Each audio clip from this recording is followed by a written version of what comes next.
Folks, Tom with the Heavily Biased Top 10.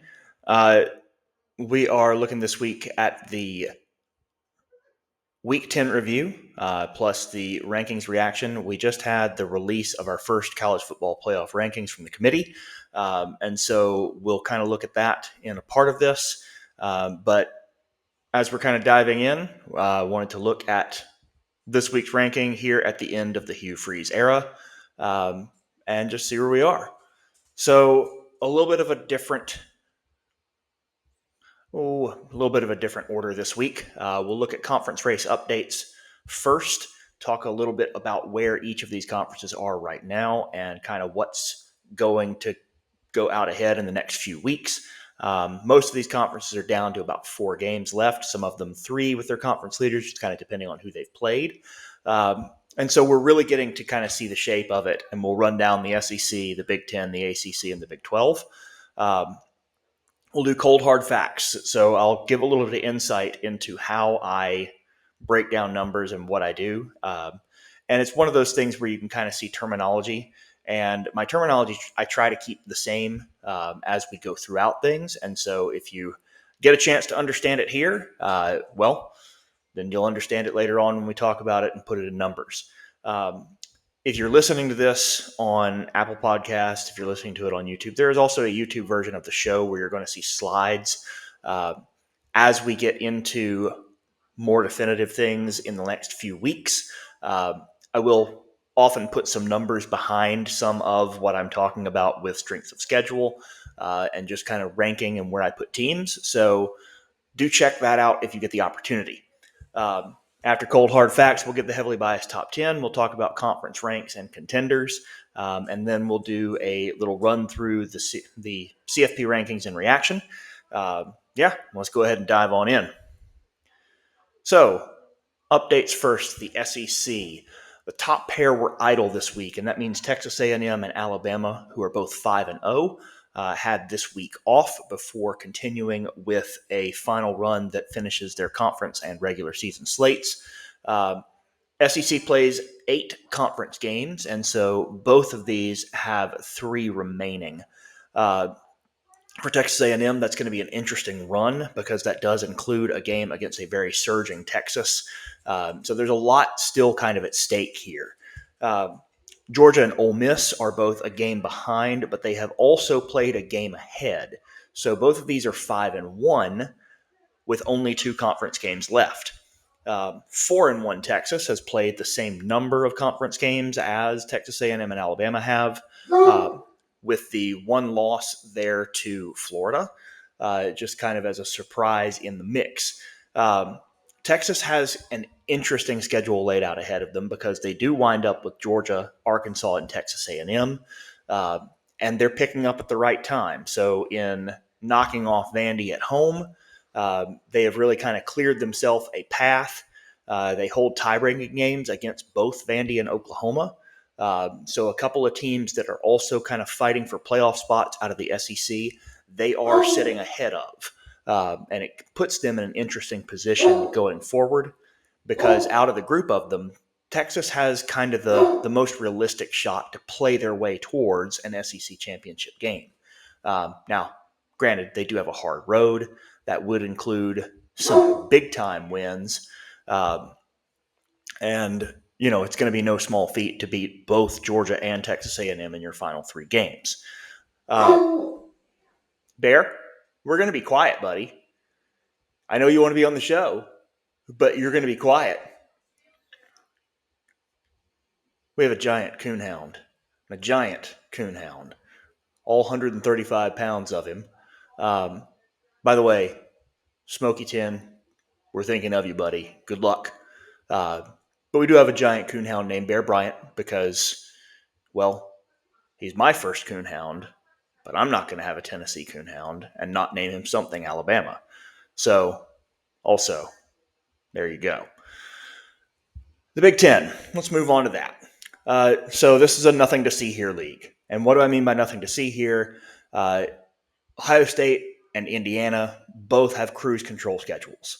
The only meaningful game left on either of their schedules is the Ohio State versus Michigan game. And that one actually could be very impactful. For the remainder of it, Indiana, nothing left on their schedule. I mean, nothing left on their schedule. The remainder of Ohio State's games, nothing left on their schedule. They will play true bottom feeders of what's left in the Big Ten, and should be heavy, heavy favorites in every single one of those. Ohio State should be a heavy favorite against Michigan. I mean, this is not a game that feels like something Michigan should win, but the way that it's impactful, we'll see. Ohio State has not been forced to play a game really all season. Yeah, Texas, okay, that's great. You played them at home. Texas, we have seen, was a struggling team at the beginning of the year.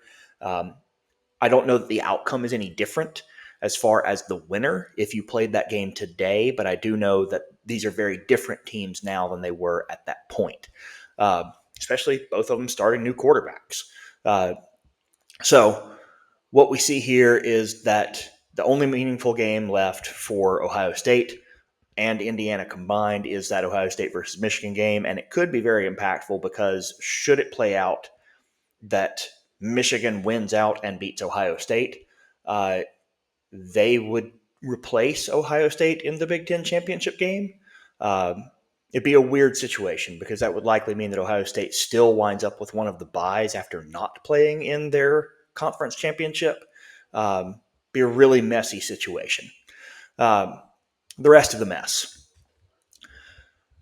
Oregon is in the best position, but out of the groups that are X1s, they have a terrible strength of schedule. Um, they do have a few games coming up that really will add to that strength of schedule, but their best win right now is against a 5-3 team. So it's not like they've got a huge win out there backing them. Oregon versus Iowa this week is big. This is an eliminator for Iowa, who have already lost a couple of games. It's possibly an eliminator for Oregon, just kind of depending on how they do down the stretch, or how bad the game is. So if Iowa were to lose this, they are truly out of the picture. If Oregon were to lose this, I'm not sure they're completely eliminated because they do have remaining games against both USC and Washington. And so there's still time for them to kind of tune their way back in. And work their way into a 10-2 team that's a part of the conversation. However, for Iowa, this is it. This is their eliminator. If they fall out of this one, they fall out of the picture completely. Washington and USC, speaking of, are also contenders. Either would need to win out in order to have any meaningful shot because both of them have 2 losses already. But they are in position where should they do that, picking up a win against Oregon along the way, they are in contention for a possible shot out of the Big Ten.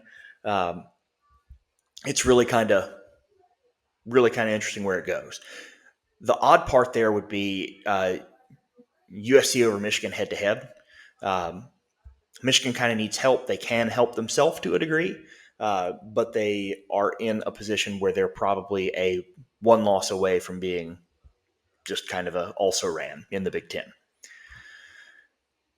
I've thought a lot about this since I wrote Sunday night, or Saturday evening into Sunday night. And the ACC is really, for me, falling backwards in the course of the season. Miami's loss took a lot of luster out of kind of what could be in this conference. Georgia Tech did not help. The fact that both Georgia Tech and both Georgia Tech and Virginia have lost to NC. That Georgia Tech has lost to NC State is really an interesting thing here. Virginia is now the solo leader, 5-0. They are not the favorite in all of their remaining games. They play at Duke coming up shortly, and that's a game Duke is favored to win, which would make a really interesting scenario. Georgia Tech is favored in all their remaining. They should run out their ACC record to 7-1, all things considered, but that would possibly put us in a situation where NC State, uh, who played a non-conference game against Virginia, is a factor in deciding the conference between Virginia, Duke, and Georgia Tech. So a really, really odd place to kind of work through this. Um, Pitt, Louisville, and SMU are all still alive. SMU, with of course the big win this weekend against Miami, really put themselves in a great spot to be able to kind of make their way towards whatever they want. They're still an X1 in conference. Louisville's still an X1 in conference. Pitt is still an X1 in conference. And Pitt can really play a big factor in what we see going forward. This is a team that still has games against Miami and Notre Dame.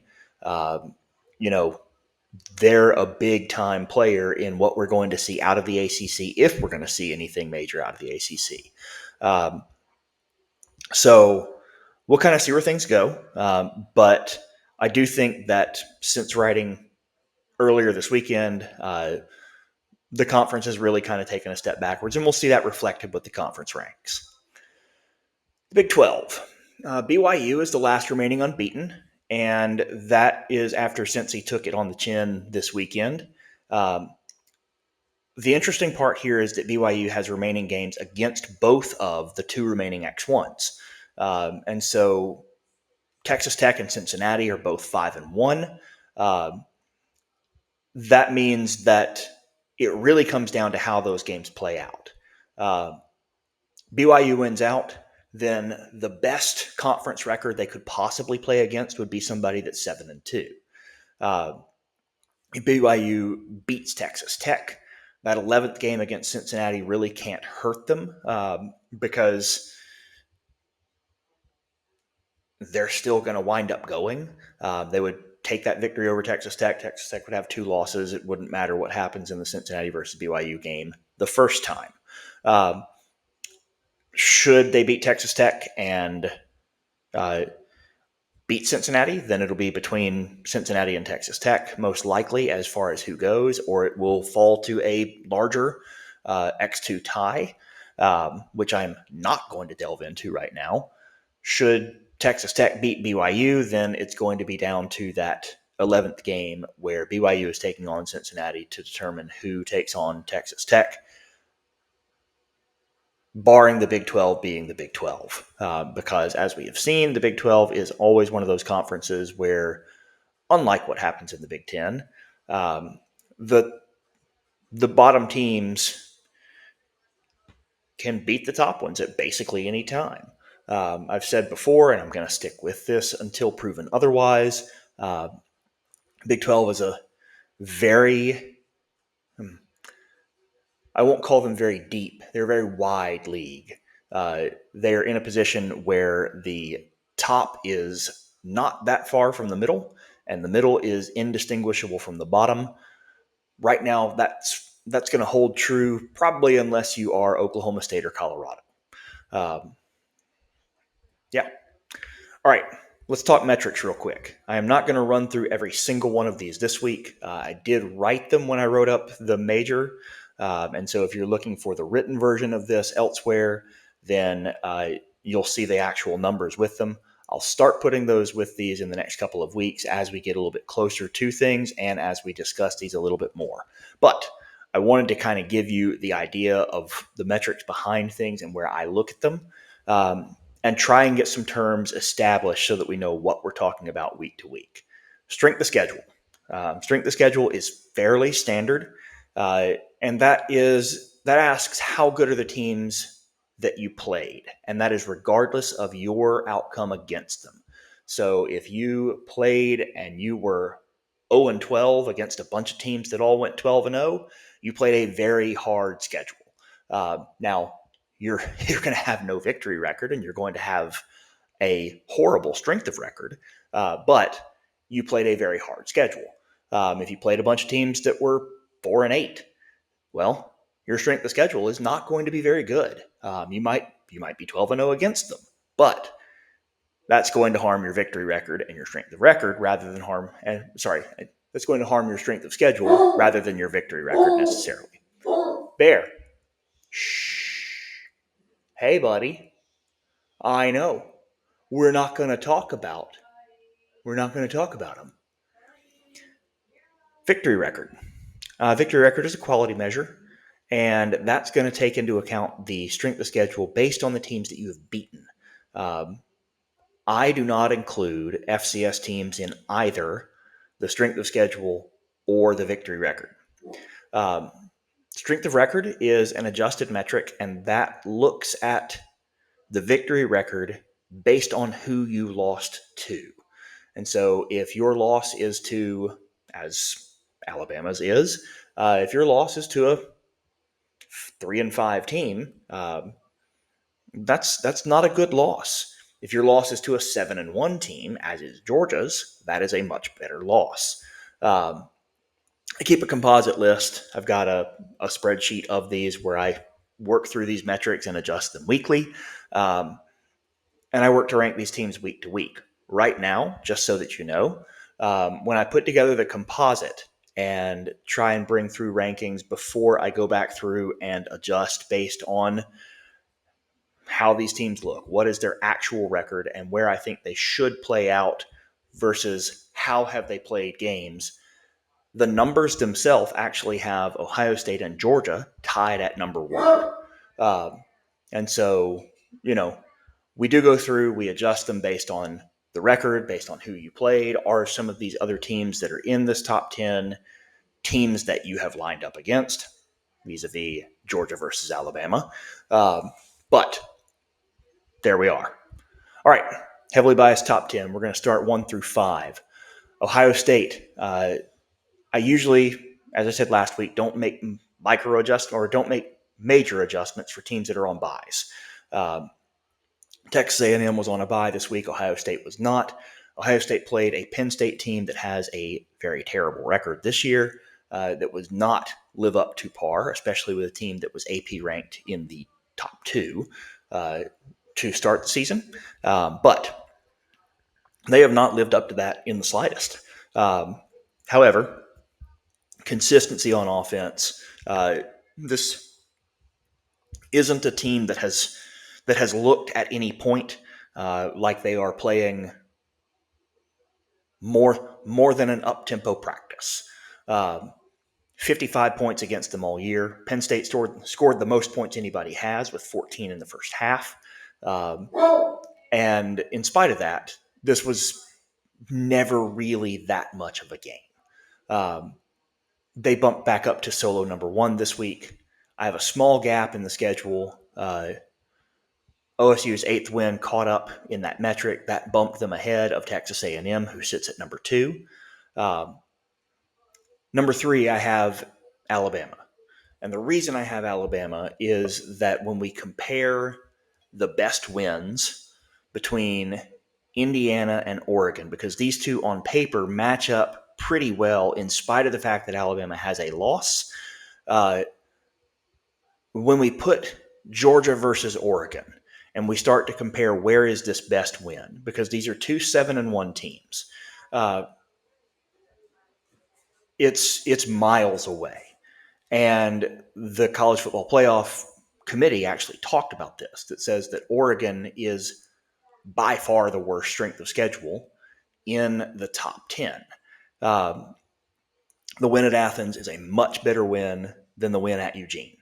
And while I can grant that Indiana has been a very dominant team in their games this year, with the exception of that win in Oregon,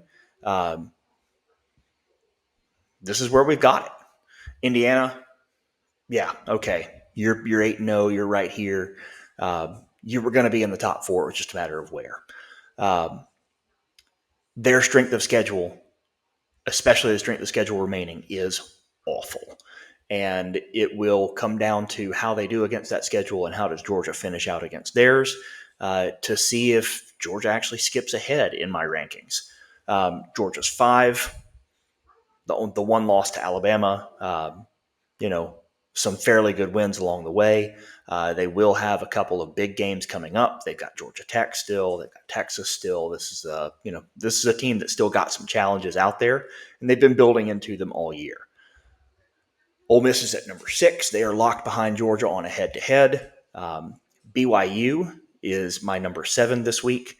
I did make some adjustments, as I said, after kind of some more thought and consideration. But BYU, the Big 12 championship path, is really to be determined over the next 3 games. Right now, they're the leader. Right now, they're the undefeated. And so right now, they're sitting at the top rank that I've got for a Big 12 team. Number 8, I've got Oregon. Again, an awful strength of record, an awful victory record, holding them back. They've got room to move because they've got Iowa, Washington, USC still on their schedule. So there's a lot of stuff out there that they could still move around with just based on who they play in their remaining games. Texas Tech, we're going to give Texas Tech not really a pass here, but we're going to give them a little bit of grace here in the fact that their one loss came in a game where they lost their starting quarterback. They lost it on the last play of the game after surging back into it, even with their backup. They have played very well once they got their starting quarterback back. It's going to be very interesting to see between them and BYU who winds up kind of pairing into that championship game. And if they can keep consistent play. And that's been the challenge for the Big 12 over the years. I've got them sitting at number 9. Number 10, I've got Notre Dame. This was an interesting thought and kind of a thought between, what do you do with a 2-loss team that lost 2 very close games at the start of the year, but has looked very solid down the stretch. I don't think that their schedule has shaped up to be quite what we thought.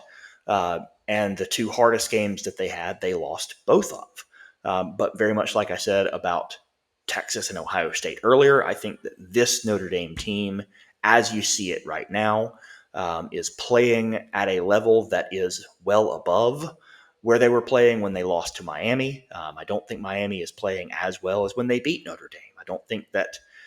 I think that this is still a very tough match, Notre Dame versus Texas A&M. And I think that's still a very close game, but both teams have grown a lot where the Miami one probably has not. My watch list here is Texas and Oklahoma.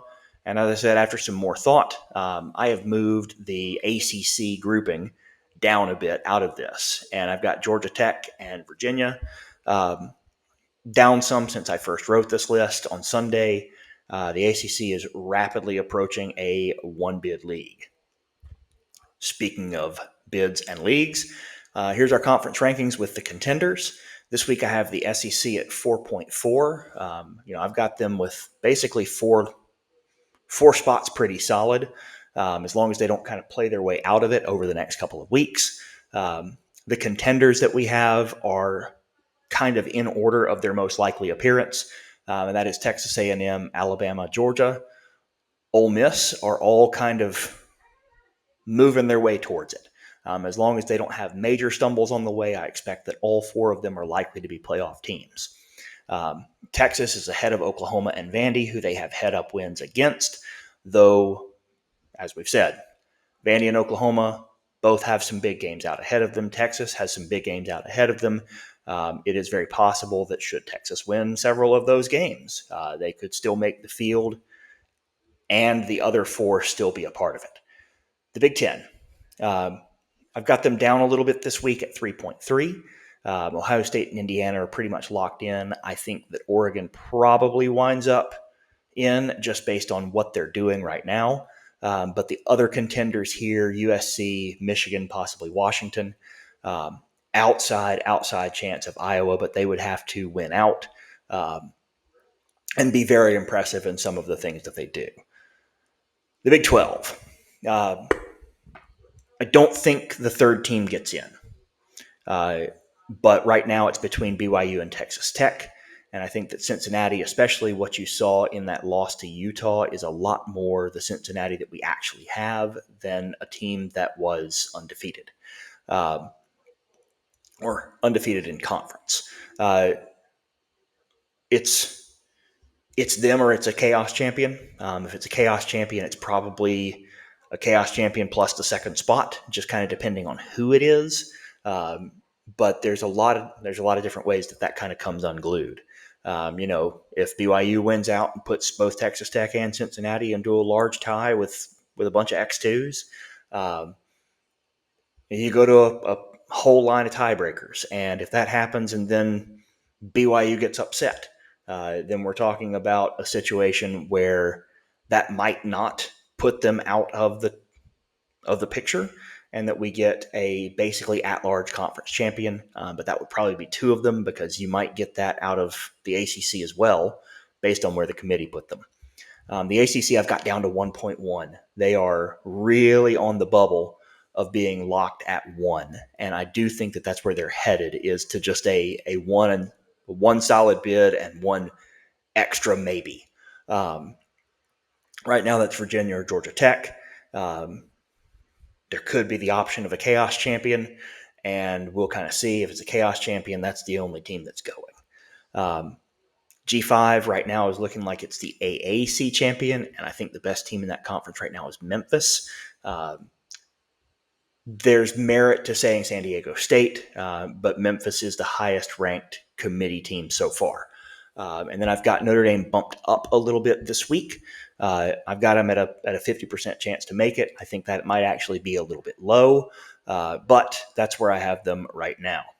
All right, real quick, let's run through kind of a reaction to the CFP rankings. This was a slide that I was waiting to put on because, well, I couldn't do it until the rankings were out. And unlike some of the rest of this, where I have put pretty extensive thought into it and have written a column already, this one is basically unscripted. So here we go. All right, reaction to the rankings. Ohio State and Indiana, no surprises. These two, as undefeated, are sitting there.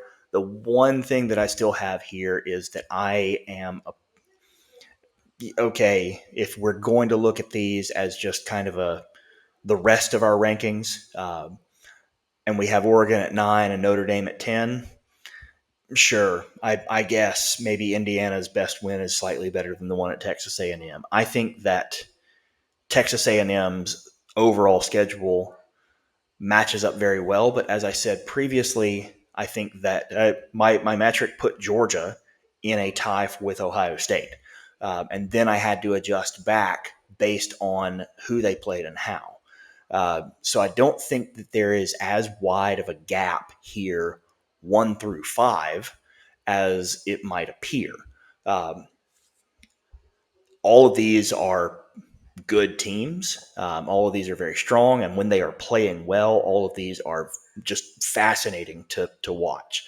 I'm not knocking Ohio State. I think I put them at number 1 as well. I do think that Indiana is overranked. Texas A&M, again, no surprise. Committees love that X0. Alabama being the highest ranked one-loss team is also no surprise.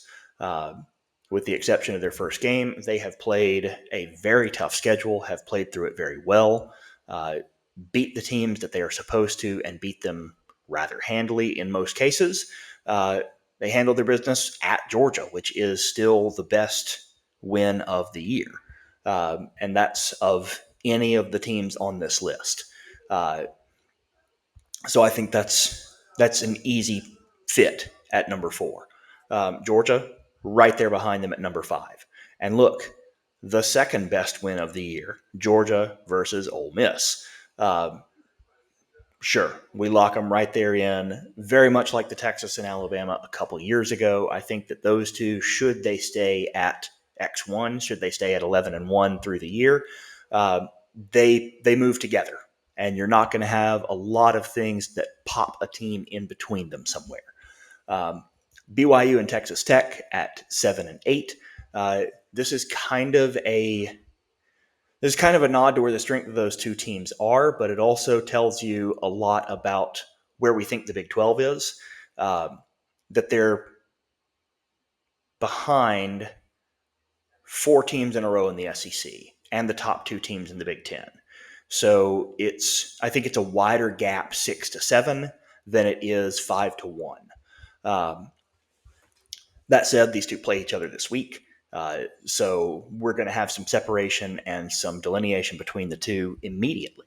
And it'll either be Texas Tech's second loss, which will probably drop them well back towards that like spot where Utah is right now at 13, or it'll be BYU's first loss, where again they have beaten Utah. So I think that either of those is going to push those behind another couple of SEC teams, and just kind of put them in a spot where we're really seeing that the strength and depth comes from the Big Ten and the SEC.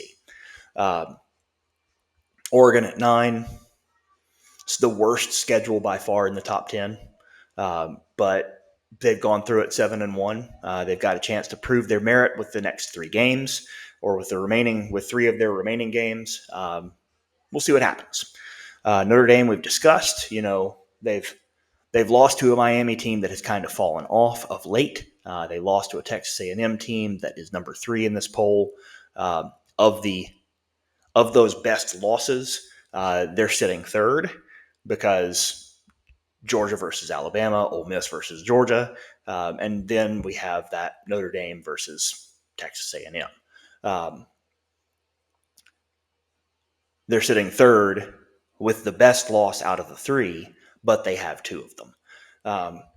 Texas and Oklahoma locked in here together, both of them with a couple of losses, both of them with some big games still out ahead of them. Either one right now are sitting in a position where they would be out because you don't see the ACC on this list as far as inside the top 12,